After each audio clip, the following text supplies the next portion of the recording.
Saudi Crown Prince Mohammed bin Salman has been given a welcome few world leaders could expect in London.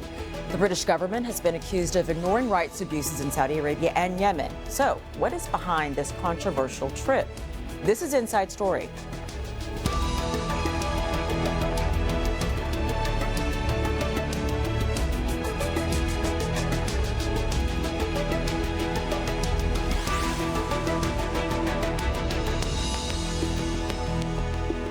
Hello, welcome to the program. I'm Rochelle Carey.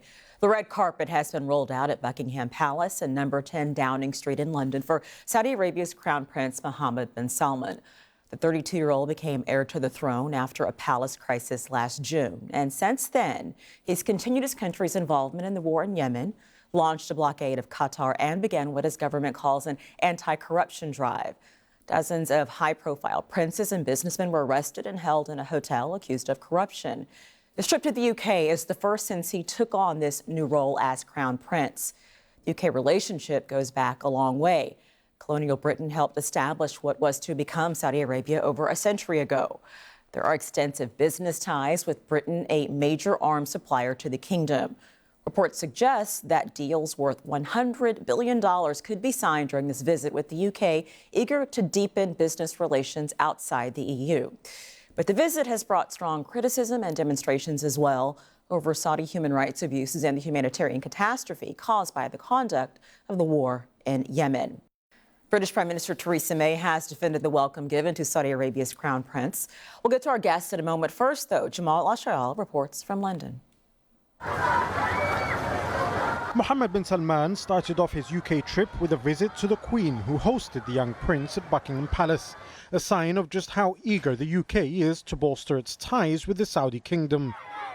Children from the Saudi-owned King Fahd Academy were bussed in to cheer on the Crown Prince. A continuation of the massive PR campaign that's included huge adverts across London announcing bin Salman's visit. Human rights groups, however, chose to focus on children by highlighting the killing of thousands in Yemen by the Saudi military, an army under the direct command of MBS, as he's known. We've got 11 million children in Yemen who are dependent on humanitarian aid. That's the entire population of Belgium. This is the world's worst humanitarian disaster. So for all the trade deals, for all the niceties, we have to remember that Saudi Arabia is a key player in this conflict. The Crown Prince's visit is a very controversial one. In Parliament, the leader of the main opposition party, Jeremy Corbyn, questioned the Prime Minister on what message she would be conveying to Mohammed bin Salman. As she makes her arms sales pitch, will she also call on the Crown Prince to halt the shocking abuse of human rights in Saudi Arabia? Her response? The link that we have with Saudi Arabia is historic. It is an important one, and it has saved the lives of potentially hundreds of people in this country. And I will be raising concerns about human rights with the Crown Prince when I meet him. To build on that relationship, the Prime Minister left Parliament to meet with MBS at Downing Street. Prince Mohammed, when will you stop bombing innocent civilians in Yemen? When will you stop killing innocent civilians in Yemen, Prince Mohammed? As you can see, this trip is not just a high-profile one, but it's also a very controlled trip with both the British government and the Saudis not wanting to have clear access. There is no press conference that took place. This is the closest we've had to access to the Crown Prince, and a big reason behind that is the widespread opposition and criticism that has been accompanying this trip. Part of that opposition was demonstrated in this protest outside Downing Street. Organisers here say the UK government should not be turning a blind eye to Saudi human rights abuses, no matter how much the Crown Prince pledges to invest.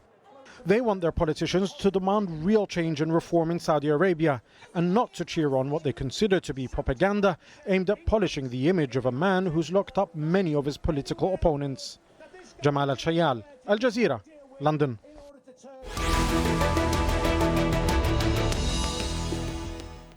Let's bring in our guests now. Joining us from London is David Hurst, Editor-in-Chief of Middle East Eye.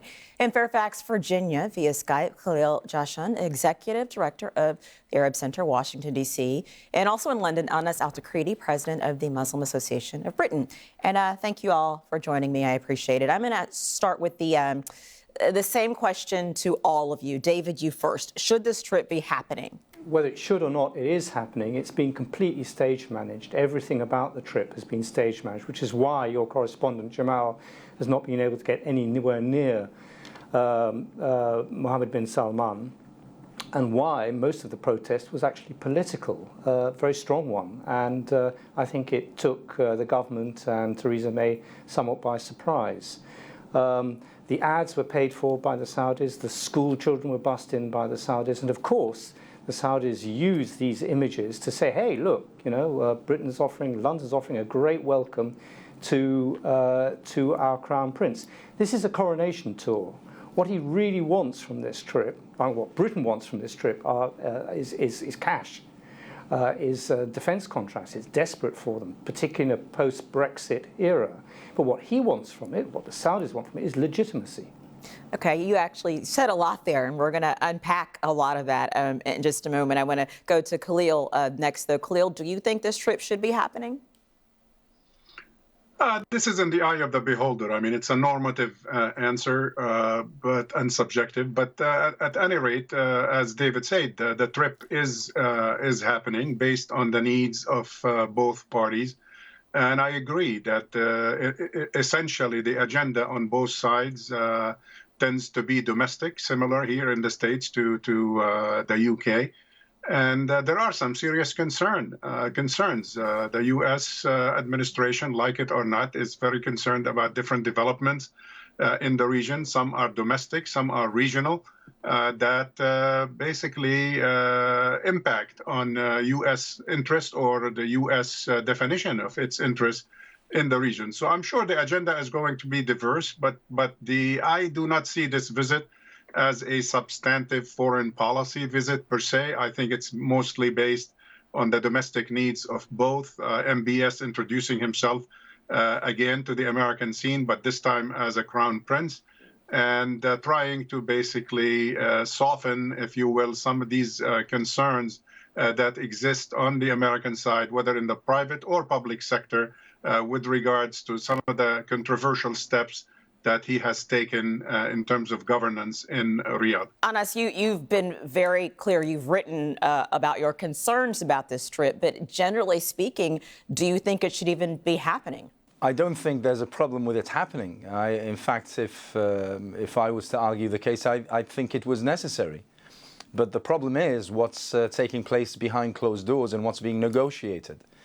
Ideally speaking, I would have liked for our government to be telling Mohammed bin Salman in no uncertain terms about how the British public see the Saudi pivotal role, along with other regional actors such as the UAE and Iran, in destroying and disintegrating the Yemeni state.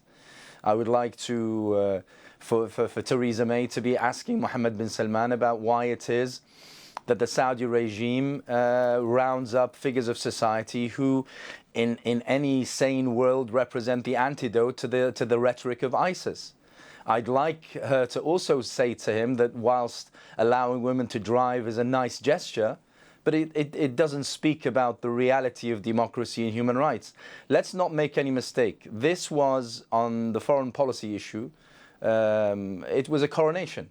For a crown prince rather than a head of state to actually meet with the Queen at Buckingham Palace.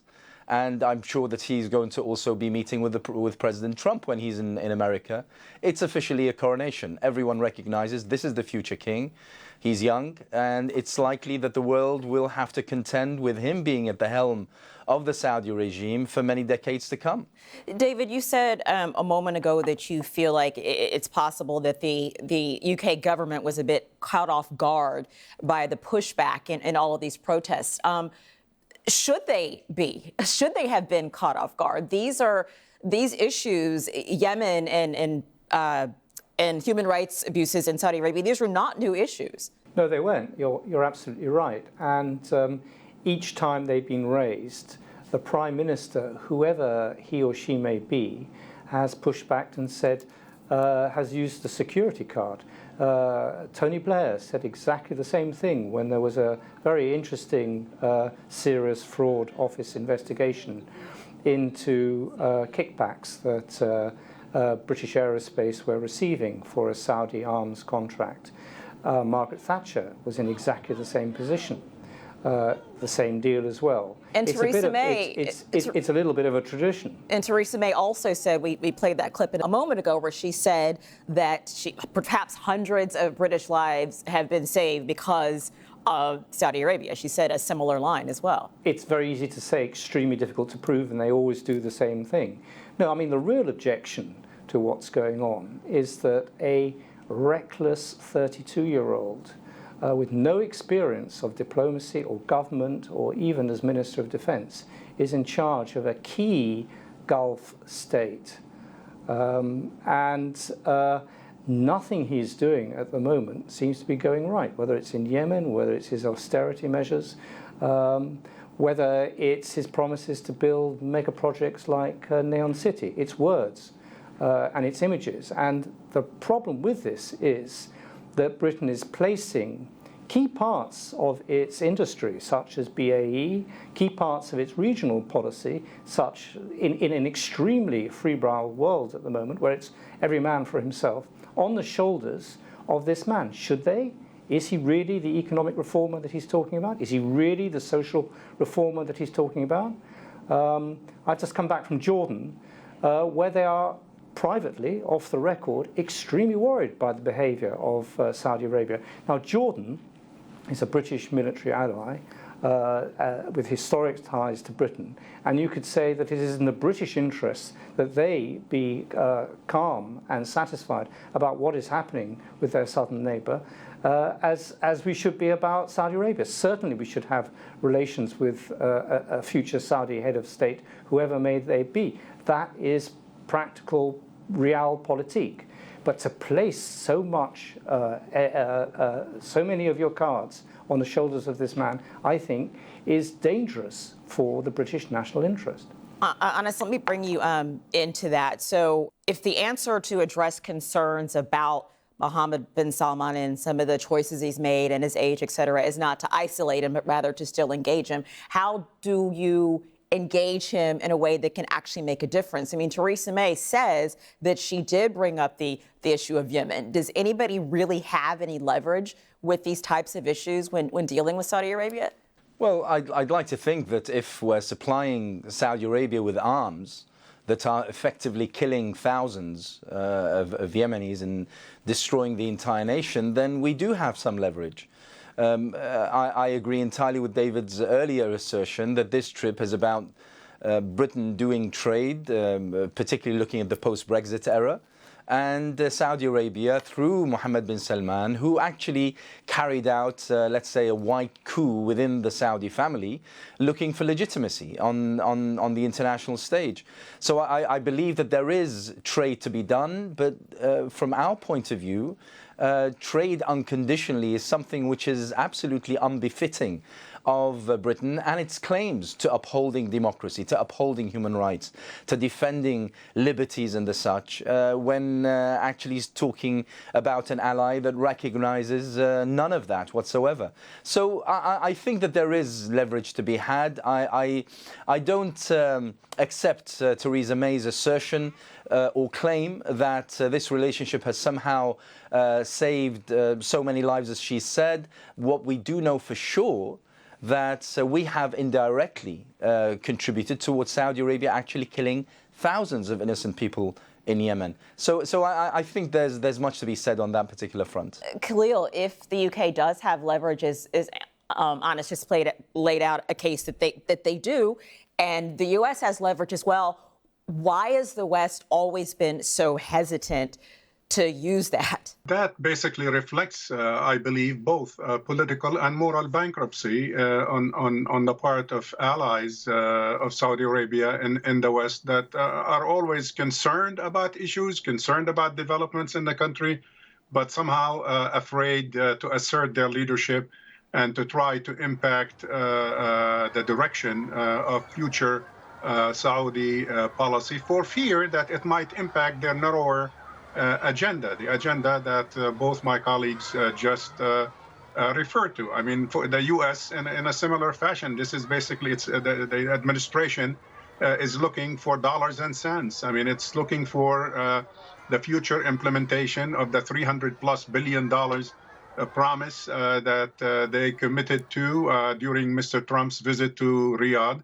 And for this administration, every $1 billion is viewed in terms of jobs as the possibility of 10 to 15,000 manpower jobs in this country. So that's what's at stake in this. Second, I think an item that's rarely discussed when you talk about the visit and the relationship between Riyadh and Washington is the issue that there is concern here by some, not a lot, but by some, within and outside the administration, about the change in governance in Saudi Arabia. What is happening is the traditional, I think, system of governance, governing by consensus, is changing to a system of governing by hype. And that doesn't make, if you will, larger powers in the West comfortable. They are looking for details. They are looking for substance. They are looking for something beyond just these emotional, symbolic crackdowns and changes in allowing women to go to the movies or to attend soccer games. So they want to see, if you will, get to know the man in a more serious fashion. But in some ways, Khalil, I think it might be fair to say that U.S. President Donald Trump's style is similar to Mohammed bin Salman's style. It's a lot about branding and not necessarily a lot there when you dig down into the weeds. But what does it say that perhaps is that why his trip to Saudi Arabia, Donald Trump's trip to Saudi Arabia, went so well? It didn't go well at all. Actually, it was a disaster. And when I was talking about U.S. interests in this case, in the relationship, I was talking about the establishment, if you will. Mm-hmm. I wasn't talking about the administration. I'm not sure this president really understands the details or the value of the relationship, other than I alluded to in dollars and cents, and that's why he made his biggest mistake. He went to the region and started a conflict between these countries, and he has spent the last few months trying to basically rectify that and resolve that conflict. Talking about wasting time, it's amazing. But there are a lot of similarities, the rash personalities, the lack of experience. Yes, I think both are in common between this administration and the regime now led by MBS. David, Khalil just brought up a topic that obviously we do need to get to, that it was very, very soon after Donald Trump's trip to Saudi Arabia that the blockade of Qatar happened. Is there any reason to think that once Mohammed bin Salman gets to Washington, D.C., that the State Department and Donald Trump will be on the same page to perhaps push him to do something about this blockade? The State Department has had one consistent position, and Donald Trump's has been a little bit all over the place. But what do you expect to come out of that? Well, just to add to what Khalil said, and I think it was really important that he talked about the moral bankruptcy of the West, because there's a political crisis going on really in Europe and America at the same time as there is a series of crises in the Middle East. The other similarity between Mohammed bin Salman or the House of Saud, as it is now run, and the Trump family, it is two families running two administrations. It is almost like the sort of Saudification of Washington that's taking place. He has a direct line, bin Salman has a direct line to Trump's son-in-law, Jared Kushner. Now here again, Khalil will confirm this. Kushner's fate in the White House is now less certain than it was. So all of these things are enormously unstable foundations on which to build a relationship. As far as Qatar is concerned, there's been very little movement that I can tell. I think the prime mover and behind the blockade on Qatar has been the Emirates. Who Mohammed bin Zayed, who has been really the mentor and tutor of the 32-year-old Crown Prince of Saudi Arabia. And as long as those two stay together, and as long as they see eye to eye, and I think there may be a time, there are possible scenarios in which they do split apart, I think the siege of Qatar will continue, and you will have such statements which Mohammed bin Salman said just before he came to London. He said it in the company of an Egyptian TV host, that Turkey and Iran form a triangle of evil. Now, whatever you think of Turkey, whatever you think of Iran, and I'm no supporter of what Iran has been doing in Syria, its intervention also in Yemen as well. Whatever you think of these two countries, this is the primary Sunni country and a primary Shia country, and you would expect that as a future statesman, bin Salman would know that he'd one day have to talk to Turkey and Iran, but this is how he describes them. So I don't see anything changing, unfortunately, soon about Qatar. Qatar is very, very much on its own. It's got great resources. Sure. It's played its cards very, very well. But I would say the blockade will continue. Anas, let me ask you about that. When you hear the inflammatory language that Mohammed bin Salman has used, Donald Trump has been known to use the same inflammatory language. What do you expect to come out of the two of them meeting with so many of the factors that David just described, and you have described the same thing as well about this pot of things that are all going on in the Middle East right now? What do you think could possibly come out of the meeting between Donald Trump and Mohammed bin Salman, and could it make things worse? Well, I mean, it does seem that Mohammed bin Salman and Trump are sort of kindred spirits in terms of their, their brashness, their recklessness in a sense, and also their lack of strategic vision. I agree entirely with the description that both Khalil and David gave in terms of till now we really can't tell exactly what the American administration wants and exactly where the establishment, i.e. the State Department and its, the various think tanks that formulate the strategic vision of and outline that kind of vision to America, where they stand in respect to Trump's statements, which tend to flip from one side to another in a matter of a tweet. It might be that on the Saudi side, they will see a meeting between Mohammed bin Salman and Trump as an incredible PR scoop. And therefore, they will regard that as essentially a victory of quite enormous proportions to someone whom, in reality, isn't substantive. It's about appearance. From the other side, however, I'm pretty sure that the establishment, as well as the American nation, will want results and will want outcomes.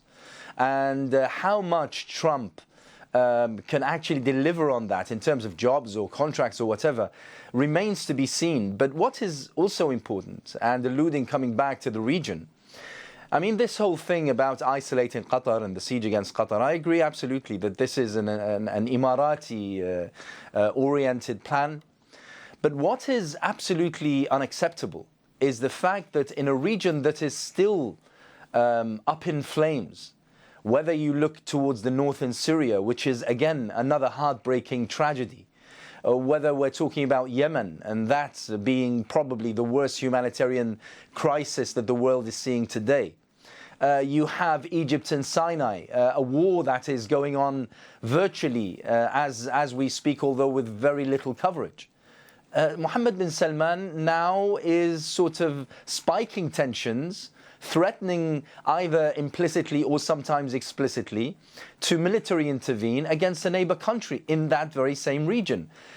To describe it as stupidity would be to do the word an incredible injustice. The fact is that the Americans need to really assess exactly what they want to tell Mohammed bin Salman, where their strategic interests lie. This is not just about Mohammed bin Salman touting himself and marketing himself as the new monarch. It's about whether the region that is engulfed in flames, whether they be sectarian or otherwise, that region can find some sort of resolution Okay. through any kind of relations on that sort. And that will be the final word, Anas. Thank you very much. Thank you to all of you for joining me, David Hurst, Khalil Jashan, and Anas Al-Takriti. And thank you for watching. You can watch the program again anytime if you go to our website. It is aljazeera.com. For further discussion, go to our Facebook page. That's facebook.com/AJ Inside Story. You can also join the conversation on Twitter. Our handle is @AJ Inside Story. From me, Rochelle Carey, and the entire team. Bye for now.